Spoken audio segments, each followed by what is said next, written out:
Chapter 4: The Validity of the Prerequisites of Unequal Exchange. Introduction. From the end of World War II and until the oil crisis in 1973, when the recession began to be felt, capitalism had existed almost without crises in the imperialist countries. The period was characterized by an increase in prosperity for the majority of the population of these countries as never seen before. The working class achieved its lot by the increasing real wages. Cars, refrigerators, television sets, stereo sets, and other electronic equipment became necessities. Travel, weekend cottages, bungalows, yachts, etc. became obtainable objects for a big part of the workers in the imperialist countries. The youth became large-scale consumers of clothes, music, and fashions. Guaranteed minimum wages, unemployment insurance, sickness insurance, social relief programs, etc., removed the potentially lethal poverty in the case of unemployment and sickness. Capitalism received a human face in Western Europe and North America. The main working class party, the Social Democracy, came into power in most West European countries without changing the imperialist character of these states. The national interests of the imperialist countries included both the working class and the bourgeoisie. The prosperity of the countries became the prosperity of all classes, so that the population of the rich countries constitutes the upper class of today's world. In other parts of the world, capitalism did not mean prosperity but economic, social, and political crisis. To the exploited countries in Asia, Africa, and Latin America, capitalism means gross exploitation, plundering of natural riches, oppression of elementary human and democratic rights, and wretched poverty. The high wages in the rich countries are determined by the fact that a majority of the population of the world live in poverty and wretchedness and receive wages which hardly cover their mere physical reproduction cost. The efficient industrial struggle of the North American and Western European working classes, together with the brutal suppression of the political and industrial struggles in the Third World, have resulted in large differences in wages in the world. Conversely, the international mobility of capital, which has grown particularly after World War II, has resulted in a tendency towards a global equalization of the rate of profit. In general, capital invested in the Third World does not yield considerably higher rates of profit than capital invested in the imperialist countries. Therefore, the international differences in wages can be felt in the prices. Commodities from low-wage countries are cheap and commodities from high-wage countries are expensive. When the two groups of countries exchange commodities, value is transferred from the low-wage countries to the high-wage countries. This is the fundamental thesis of the theory of unequal exchange, which is based on two prerequisites. 1. Wages. Unequal payment of the labor power. Internationally, the class struggle has been fought on an unequal economic basis, which has led to the wage level and consequently the rate of surplus value varying enormously. 2. Profit. Equal payment of the capital. The mobility of capital is sufficient to produce a tendency towards an international equalization of the rate of profit. Below we shall deal with the validity of these two prerequisites, and in this chapter we shall include concrete economic facts. Variation in wages in a divided world. Introduction. Under capitalism, labor power is a special commodity. Special because the price of the commodity, the wages, does not primarily reflect economic rules but political conditions. The wage level reflects the strength of the working class in relation to the bourgeoisie and depends on the economic framework which the society in question has provided for wage variation. Wages form part of the social product. Thus, apart from being the price for labor power, wages constitute an important and basic element in the distribution of the social production. Wages and profit are two parts of a connected whole, two parts of the social production. The distribution of this production is determined by the struggle of the classes. The price of labor power is determined by moral and historical elements, just as the market for labor power is full of norms, rules, and regulations. These reflect the relative strengths between the classes. They result in a tendency towards an equalization of the wage level within the individual countries, particularly within the imperialist countries. This also means that the rate of exploitation is equalized. The tendency towards an equalization of the national wages is partly due to the comparatively high mobility of the labor power within the country and partly to political intervention. Internationally, a similar tendency has not been seen, on the contrary. Historically, there has been a tendency towards a growing gulf between the wages in the poor countries and the wages in the rich countries. Today, the differences in wages are bigger than ever. There is not one world market price for labor power, as is the case with the majority of other commodities. There are many prices. However, the main tendency is that wages are divided into two kinds: subsistence wages to the proletariat in the exploited countries and comparatively high wages to the workers in the imperialist countries in North America, Northern Europe, Japan, Australia, etc. This tendency not only continues, but is becoming more prominent.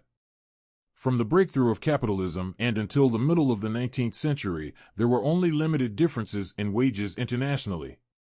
Subsistence wages were prevailing, as they had been for centuries to the extent that wage labor had existed. The variations which could be seen reflected climatic and other natural conditions, which made life easier or more difficult. In their theories, the classical economists Adam Smith and David Ricardo presupposed constant and equal wages. To them and their contemporaries, wages were closely identified with the subsistence level. And studies of the conditions of wages and prices during the first 10 years of the 19th century do show a close relation between wages and the price of bread. Expenses for bread alone amounted to about 50% of the wages for a working-class family. As mentioned above, it was the industrial struggle in Britain in the 1860s which made the wages increase slowly. The concrete differences in wages which have occurred in the world since then will be discussed below. The concrete variations in wages. A global study of wages by Cairns in 1874 comes to the following results. Wages in the United States were 25 to 50% higher than in Britain, 48 to 70% higher than in Belgium, and about 100% higher than in France. If we consider countries such as India and China, American wages were about 4 to 5 times as high. During the 100 years which have passed since then, this tendency has become much more emphasized. Today, the differences in wages between the imperialist countries and the exploited countries are not 4 to 5 times, but October 20th, 30 times. Table 4.1 gives an outline of the time rates in the industries of a number of selected countries, which are characteristic of both the imperialist countries and the exploited countries. The figures in the table correspond to the wage level in the sectors which in the countries in question produce for the world market. As it appears in Table 4.1, there are considerable international wage variations in the case of industrial workers. In the case of agricultural workers, the wage differences are even more pronounced, as it appears from the table, since agricultural workers in the Third World receive wages which are lower than the industrial workers of the countries in question. This applies especially to the exporting plantations which produce coffee, cocoa, tobacco, tea, rubber, peanuts, bananas, cotton, and similar commodities, which are mainly consumed by the population of the imperialist countries and by the middle and upper classes of the exploited countries. Agricultural workers in the Third World are paid about 30 times less than the workers of the richest countries. It is evident that a table like this is vitiated by errors and uncertainty, but other studies and our own experiences from travels in the Third World confirm the main results of the investigation. If we use the figures in Table 4.1 and weigh them with the number of industrial workers in the countries in question, the average figure representing the wages of the industrial workers appears, imperialist countries, about $5.60 per hour. Exploited countries, about 46 cents per hour. As it has been impossible to find reliable figures for the number of agricultural workers in most countries, and as many of the wage figures for agricultural workers do not represent the real remuneration, we have chosen to estimate on the basis of the figures available the ratio of the number of industrial workers to agricultural workers and the ratio of the wages in industry to agriculture, and have reached the following result: the ratio of the number of industrial workers to agricultural workers, imperialist countries, 18 to 1. Exploited countries, 1.3 to 1. The ratio of the wages of the industrial to the agricultural workers, imperialist countries, 1.4 to 1. Exploited countries, 2 to 1. Thus the average wages of both industrial and agricultural workers can be calculated. Imperialist countries, $5.50 per hour. Exploited countries, 36 cents per hour. Thus wages are, in general, 15 times higher in the imperialist countries than in the exploited countries. In the following, we shall use this ratio of the wages in the imperialist countries to the exploited countries, 15:1, in our calculations, well aware that this method of calculation is not the safest. Several things indicate that the difference in wages is bigger in real life. The wages which are actually paid in the poor countries are often lower than the one stated. This is due to sheer evasion of agreements and legislation on the part of the employers. Furthermore, the statistics often only apply to organized laborers. In the Third World, many laborers are not organized and they get even lower wages than the organized members of their own class. In many imperialist countries, the employer pays insurance, pensions, etc., which are not paid directly to the workers. These amounts ought to appear as part of the wages. Thus it would perhaps be much nearer reality if we estimated a wage difference of between 15 to 25 times, instead of the 15 times which we have chosen as our basis of calculation.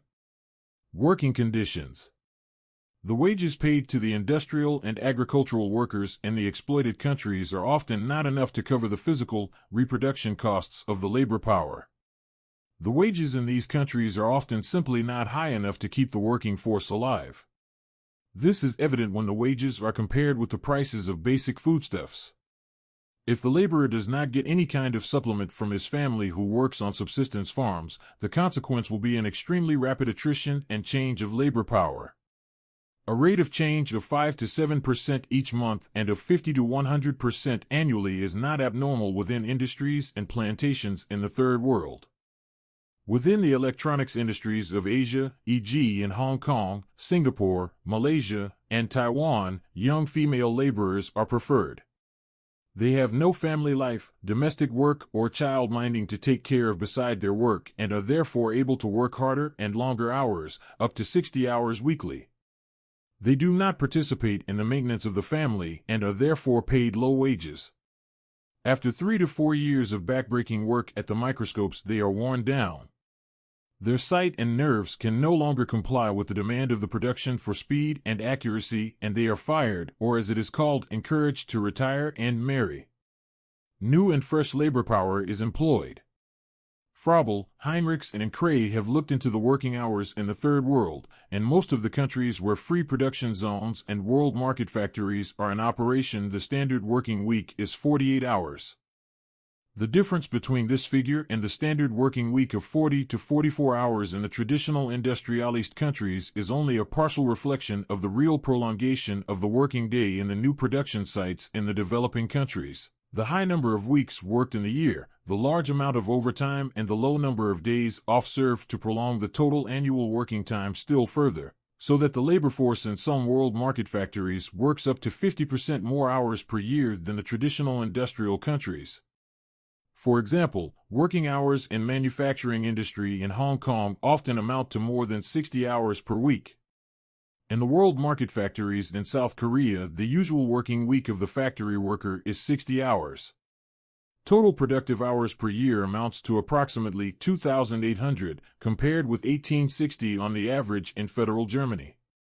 Workers in South Korean industry are required to work 7 days, 84-hour weeks, i.e., a 12-hour shift each day without rest days. In Thai manufacturing industry, a 9-hour working day with only 1 day off per month is often required. When the authors lay stress on a working week of 60 hours, it is not an unique example. There is no legal restriction of the working day for men over the age of 18 years, as advertised by Hong Kong Trade Development Council.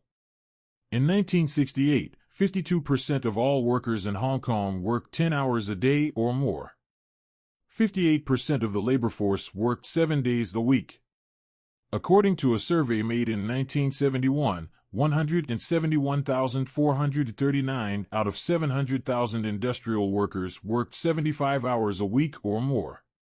Of these, 13,792 worked 105 hours or more a week, which corresponds to 15 hours a day. The same year, 36,000 children worked illegally in Hong Kong. Conditions have not improved since then, on the contrary. These conditions can be compared to the worst Manchester capitalism in Britain in the 1830s. Productivity and wages. The myth of the low productivity in the exploited countries.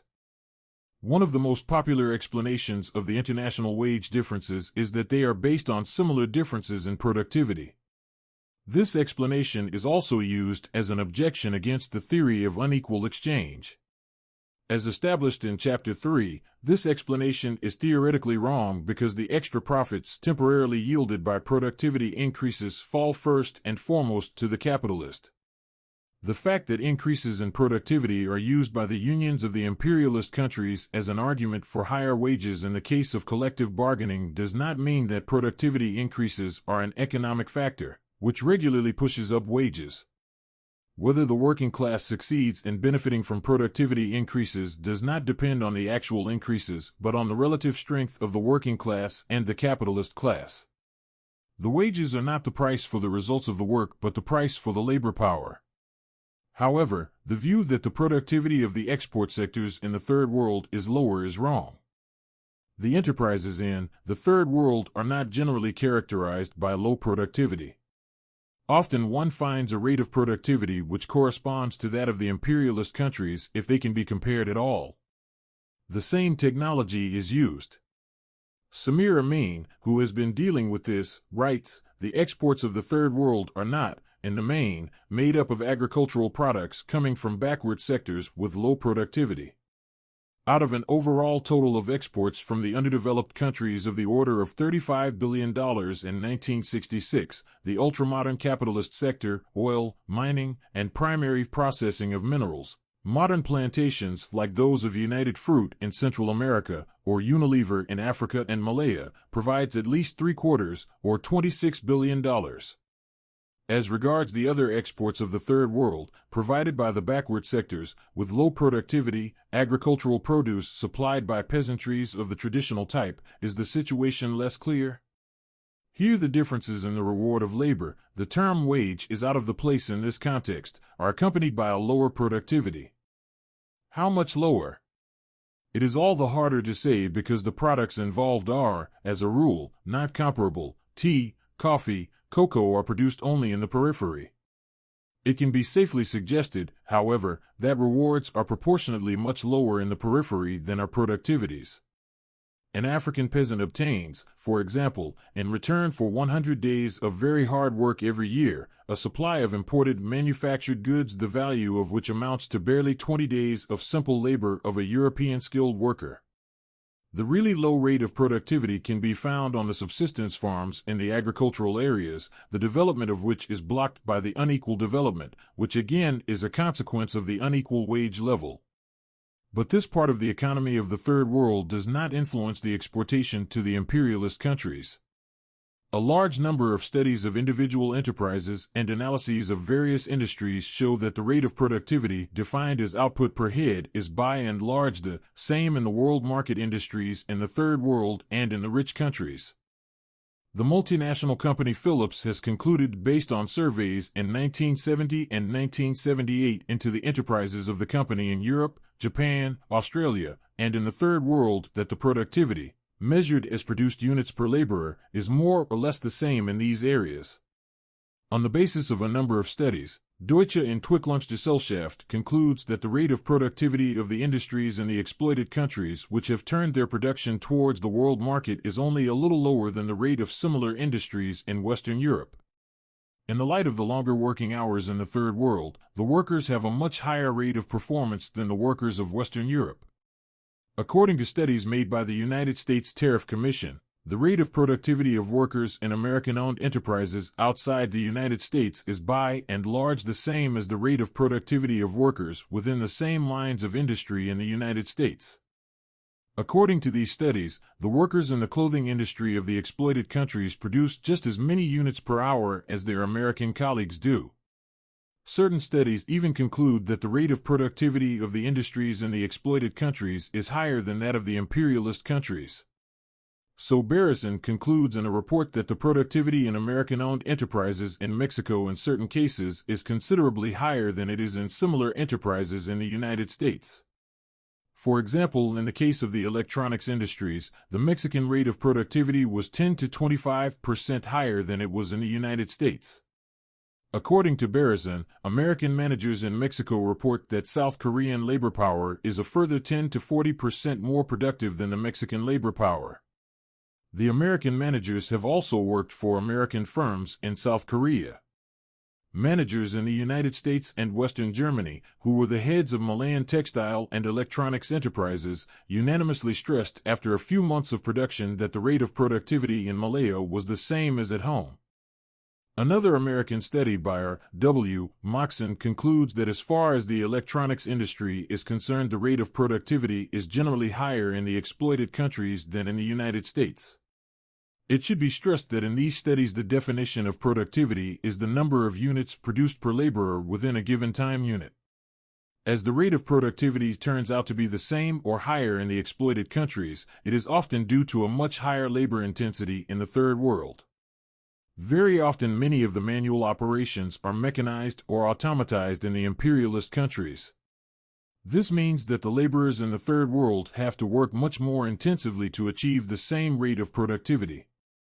If the working processes have not been mechanized in this part of the world, it is only due to the wages being so low that it would not be of any advantage to the capitalists to mechanize. In the exploited countries, the rate of productivity is often much higher within mining and plantations than in the imperialist countries.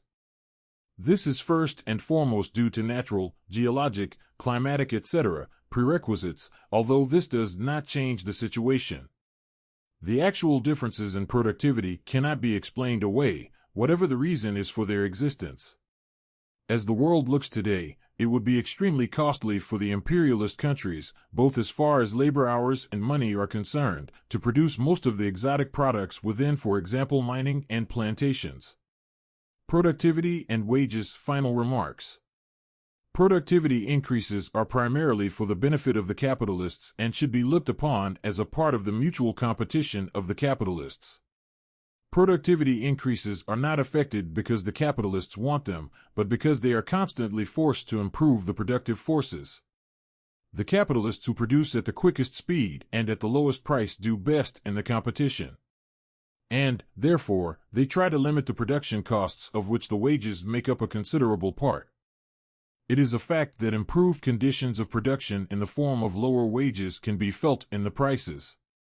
The consequence is, as has already been stressed above, that value is transferred from the exploited countries to the imperialist countries.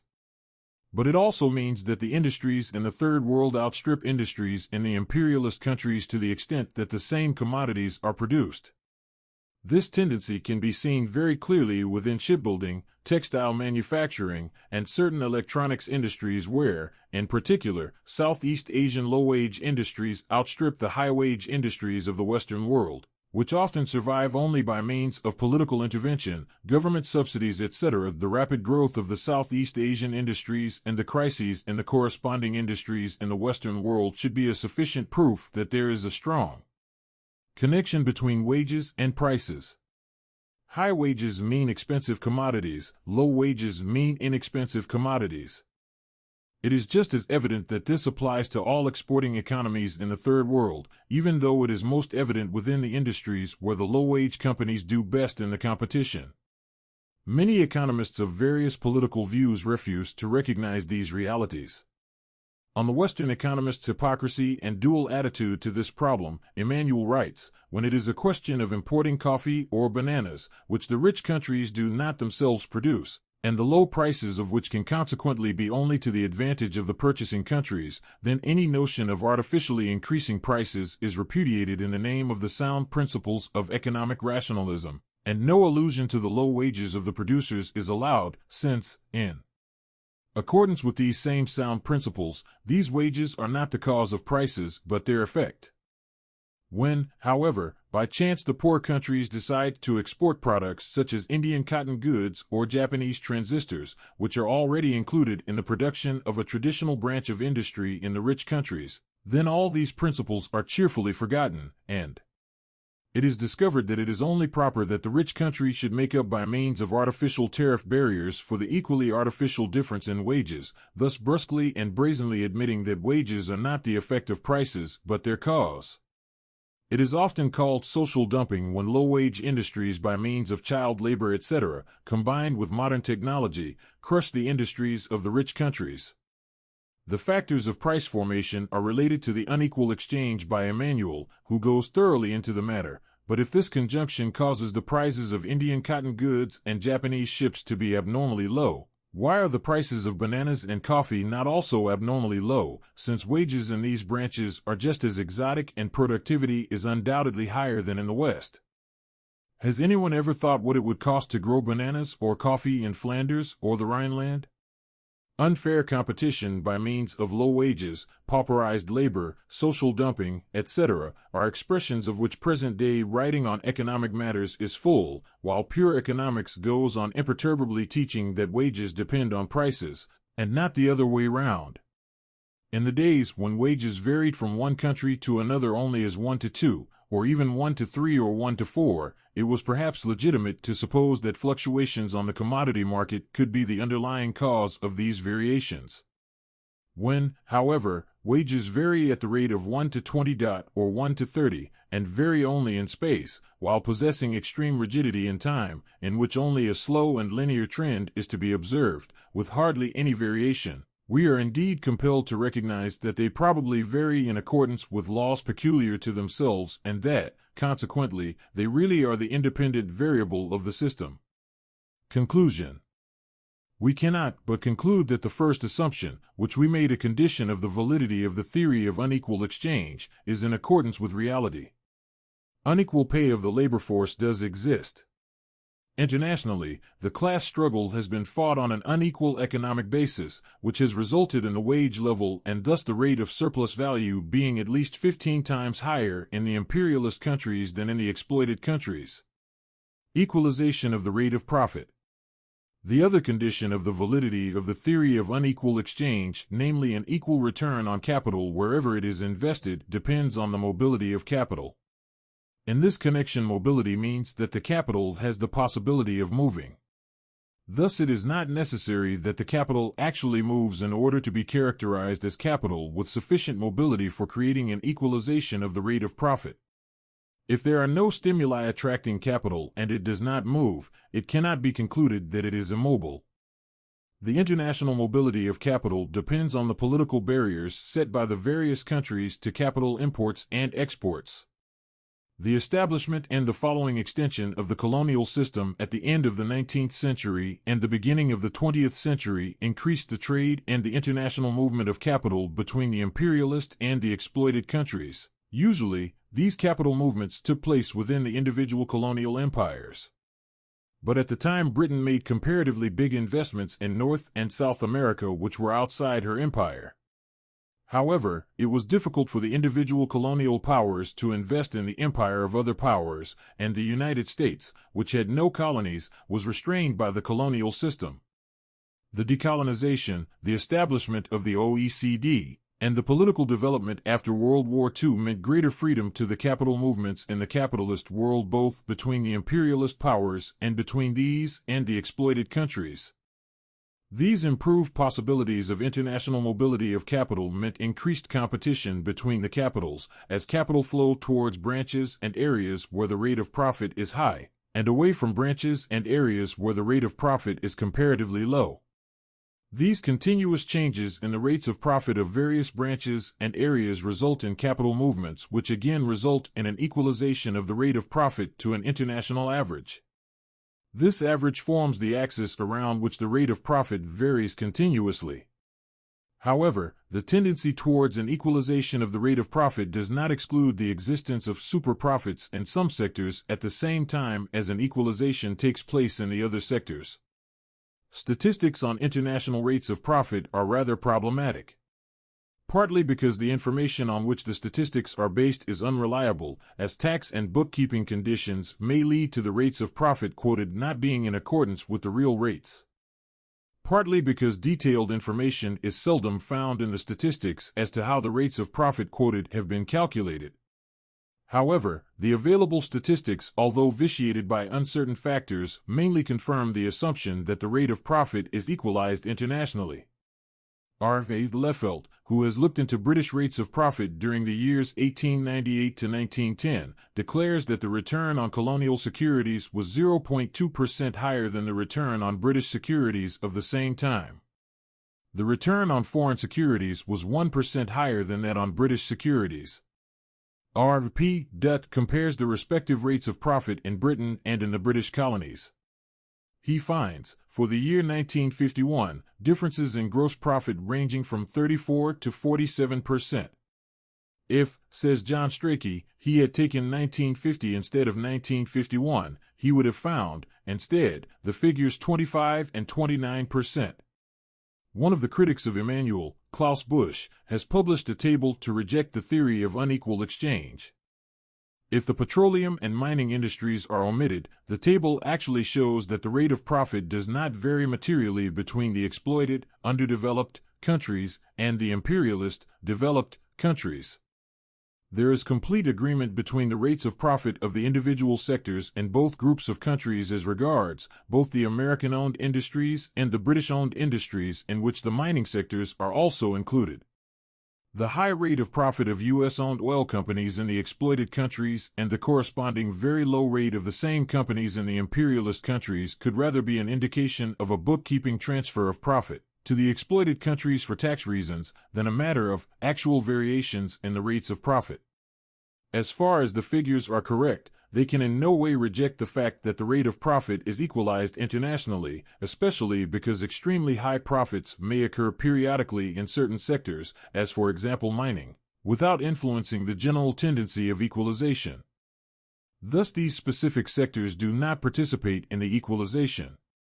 It appears that, with the exception of Canada, which enjoys preferential conditions due to neighborhood, language, and other links, the two other groups, Latin America and Europe, the one under or semi-developed, the other developed, show a remarkable convergence with or even a slight superiority to Europe, which runs counter to what the supporters of the non-equalization thesis want to prove. The tendency towards an equalization of the rate of profit does not necessarily mean that the rate of profit is the same in all countries. Capital invested in the exploited countries often yields a few percent more danger money. The social unrest in the Third World, the threat of a possible nationalization, etc., cause the investing capitals to demand a higher rate of return if they are to invest abroad. If, for example, the rate of profit is 10% in the United States, it may be 15% in Thailand and 20% in Namibia or El Salvador. However, this does not prevent an equalization in the long view. About the studies of the tendency towards an equalization of the rate of profit, Emmanuel concludes, if the physical mobility of labor, even when now and then it becomes quite important, is not, as we have seen, sufficient to bring about the equalization of wages, generally a marginal mobility of capital on the international plane is indeed quite sufficient, experience shows, to generate a clear tendency towards the equalization of its rate of remuneration. The economists who deny this tendency generally base their position on logical inferences, while all those who have undertaken empirical investigations are unanimous in acknowledging the fact that there are no meaningful differences in the rates of profit between developed and underdeveloped countries. Capital movements. The variations in the rates of profit in the world can be studied in an indirect way by looking at the capital movements, as capital moves towards the highest rate of return. Table 4.4 shows the distribution of the investments of the imperialist countries. Thus in 1975 3/4 of the total investments of the imperialist countries were directed towards the same imperialist countries. Only 1/4 was invested in the exploited countries, and their relative share even seems to decrease. The reason why investments are scarce in the Third World is not a lack of social need for capital investments nor unfavorable terms on the part of the governments of these countries. On the contrary, most countries in the Third World are very interested in receiving foreign investments. This applies both to the countries of a capitalist outlook and the regimes of more or less planned economy. Many countries and groups of countries in the Third World even lay down conditions of capital investment which are more favorable than those of the imperialist countries. They try to attract capital, for instance, by establishing free trade and tax-free areas. The reasons why the imperialist countries attract by far the largest part of the total world investments, and the reasons why the Third World is not capable of attracting more capital than it actually does, are that the imperialist countries have an enormous domestic market, whereas the exploited countries have a very limited one. Thus, the limits of the world market offer possibilities of investing only a little more than 25% in the exploited countries and about 75% in the imperialist countries. If higher rates of profit existed in the Third World in general, capital would flow to that part of the world, and the total investments would grow faster in the exploited countries than in the imperialist countries. That is not the case. Profits created in the Third World even flow to the imperialist countries to a certain extent, instead of being reinvested in the exploited countries. The share of the total investments in the Third World decreases. Emmanuel quotes a Cuban study with approval. The best proof that the rate of profit in the underdeveloped countries is not particularly high is provided by the investment in the developed countries of a large part of the capital held by the national bourgeoisies of the backward countries. The latest example of capital exports to the imperialist countries is the oil billions of the Arab countries, which to a great extent return to the United States and Europe as investments in industries and as hot money. Of course, this applies particularly to the OPEC countries with a capitalist economy such as Saudi Arabia, Kuwait, and the United Arab Emirates. In 1980, the OPEC countries had invested $343 billion in the United States and Western Europe, and investments in the imperialist countries by OPEC are estimated to reach more than $1,000 billion in 1985. We can establish that the differences in the rate of profit are much smaller than the wage differences, and whereas the wage differences follow the national borders, there is no indication of the rates of profit doing the same. Investigations by J. Dunning show, on the contrary, that the rate of profit can be higher for years in high-wage imperialist countries compared to most low-wage exploited countries. The low wages in the exploited countries do not result in particularly high rates of profit. In general, we can state that the tendency towards an equal return on capital, no matter where it is invested, can be seen at an international level. Conclusion. Thus we conclude that the conditions of an exploitation of the low-wage countries of the Third World through unequal exchange are present. On the basis of the enormous differences in wages which exist between the imperialist countries and the exploited countries, and through an international equalization of the rate of profit, values can be transferred from the poor exploited countries to the rich imperialist countries because of the low prices of products from the exploited countries and the high prices of products from the imperialist countries. The size of the unequal exchange. In the end, one country can only exploit another country by importing commodities of a total value which is higher than the value of the exported commodities. This may take place by simple plundering, as was the case during early colonialism. Or it may take place by having a constant trade deficit, as Britain had during the last century. Finally, it may take place through a distortion of the actual prices at which the commodities are sold, which is the case today between the imperialist countries and the exploited countries. The imperialist countries sell their commodities at prices which are too high compared to the value, and the exploited countries sell at prices which are too low. The size of this transfer of value is difficult to calculate precisely. In the following, we should like to give just an impression of the size in question. Below we shall consider the world trade in a more concrete way in order to estimate the size of the unequal exchange. Table 4.5 shows the development of world trade from 1948 to 82 between the imperialist countries, the exploited countries, and the centrally planned economies, both in absolute figures, i.e., in prices, and in percentages. Let us look at the importance of Third World export to the imperialist countries. From Table 4.6, it appears that the imports of the imperialist countries from the Third World amount to about 1/4 of the total imports, calculated on the basis of the current world market prices. Furthermore, if this figure is compared to the national product of the imperialist countries, imports from the Third World amount to about 4 to 6%. The fact that imports from the exploited countries make up a relatively small part compared to the trade between the imperialist countries, and an even smaller part compared to the national product of these countries in terms of world market prices, could induce one to believe that the importance of trade with the Third World and thus of the unequal exchange was comparatively small. But nothing could be more wrong. Rather, the opposite conclusion should be drawn. Because the unequal exchange is, indeed, based on the disproportionately low prices of commodities from the Third World, which result in disproportionately low trade figures. The lower the wages are, the lower the prices and the lower the trade figures. The argument that the comparatively small trade with the Third World should show the inferior importance of the unequal exchange indicates that the theory of unequal exchange has been misunderstood. It is far more interesting and more significant to look at the distribution of the exports of the Third World. From Table 4.5, it appears that about 70% of the exports of the Third World are exported to the imperialist countries. The internal trade between the countries of the Third World amounts only to 25 to 30%. Furthermore, this trade is relatively less important for the transfer of value between the countries, as they have more or less the same wage level. Exports to the socialist countries, the centrally planned economies, amount to about 5% only. Thus the imperialist countries import by far the majority of the cheap commodities from the Third World, and in this way they benefit from the unequal exchange and exploit the Third World. From Table 4.7 it appears that 60 to 70% of Third World imports comes from the imperialist countries. Some 20 to 30% is internal trade between the exploited countries, and 7 to 9% is imported from the planned economies. Thus both as regards exports from the Third World and as regards imports to the Third World, the imperialist countries are predominant, whereas the socialist countries, the centrally planned economies, keep to themselves to a much larger extent.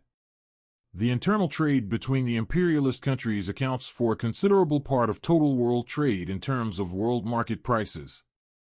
In 1982, total world trade amounted to $1,836.6 billion, out of which inter-imperialist trade amounted to $802.9 billion. However, this trade is of less direct importance in comparison with international transfers of value between the imperialist countries and the exploited countries, because the wage differences between the imperialist countries are relatively small compared to the global wage differences. However, inter-imperialist trade is of importance to the distribution of the values from the exploited countries, which take place by trade in further processed commodities. The contents of inter-imperialist trade also differ from trade between the imperialist countries and the Third World. Inter-imperialist trade is to a large extent an exchange of the same products, whereas trade with the Third World is based on the exchange of different products. Denmark sells Bang & Olufsen and buys Philips, Sony and Grundig. West Germans buy Volvo, Fiat, Toyota, and Citroën and sells VW, Mercedes, and BMW. The exchange of a large number of industrial products, machines, and consumer goods has only one function, namely to extend the choice as regards shape and color. The case of trade between the imperialist countries and the Third World is different. The Third World exports commodities which to a large extent form the material basis of the production of the industrialized countries. In return, imperialist countries sell a large number of industrial products to the Third World. To the extent that the countries in the Third World start lines of industry which have so far only existed in the industrialized countries, they are very competitive, as we have stressed before. Table 4.8 shows the qualitative dependence of the EEC on trade with the Third World. It is difficult to make exact calculations of the size of the unequal exchange. Partly because the information on wages and on the size of the labor force is subject to some uncertainty. Partly because it is difficult to estimate the wage share of the price of the product. Therefore, the following estimate is only meant as an illustration of an approximate size. The calculations have been made on the basis of 1980 figures. According to Table 4.5, the exports of the exploited countries to the imperialist countries amount to $391.5 billion. The exports of the imperialist countries to the exploited countries, $293.4 billion. Assuming that wages amount to 20% of the price of the products from imperialist countries and 15% of the price of the products from exploited countries, the wage share amounts to, of exports from exploited countries, $58.7 billion. Of exports from imperialist countries, $58.7 billion. According to the International Labor Organization, there are about 400 million people engaged in active employment in the imperialist part of the world, and about 800 million people engaged in active employment in the non-socialist part of the Third World.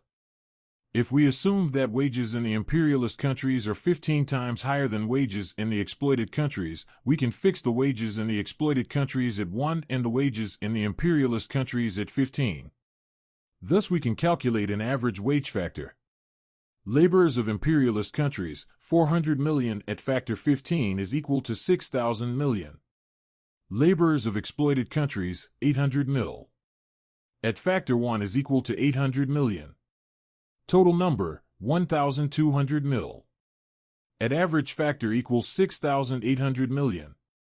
Average wage factor, 6,800 1,200 is equal to 5.7. The factor 5.7 reflects the global average wages.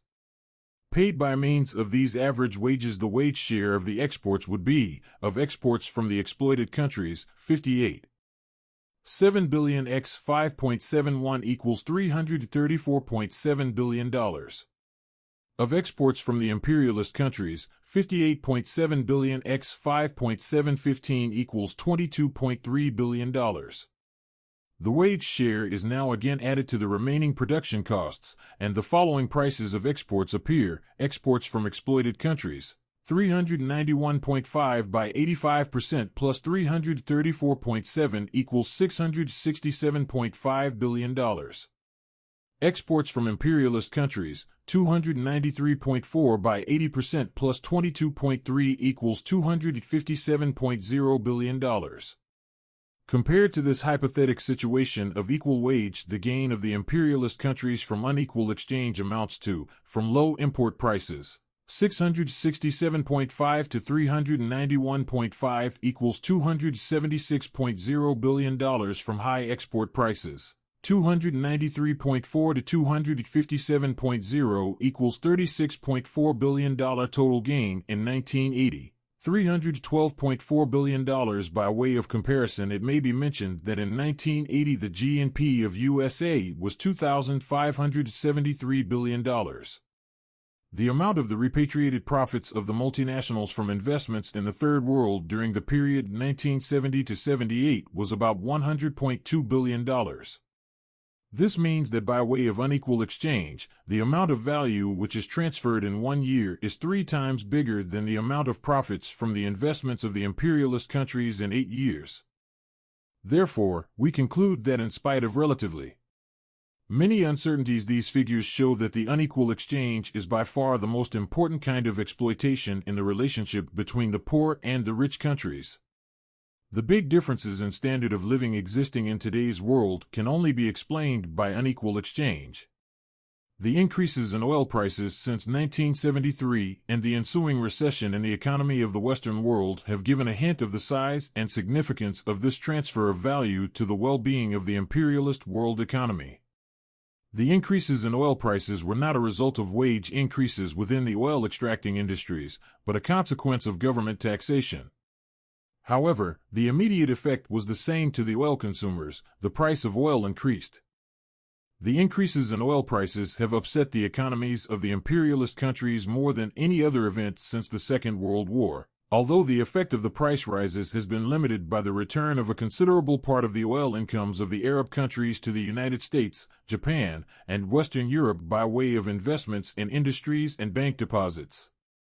On the importance of unequal exchange, Emmanuel writes, "I do not claim that unequal exchange explains by itself the entire difference between the standards of living of the rich countries and the poor ones, even though, if we base ourselves on certain statistical data that are available, however fragmentary and arguable these may be, we arrive at a loss in double factorial terms, if not in terms of trade, that is enormous in relation to the poverty of the underdeveloped countries while being far from negligible in relation to the wealth of the advanced countries.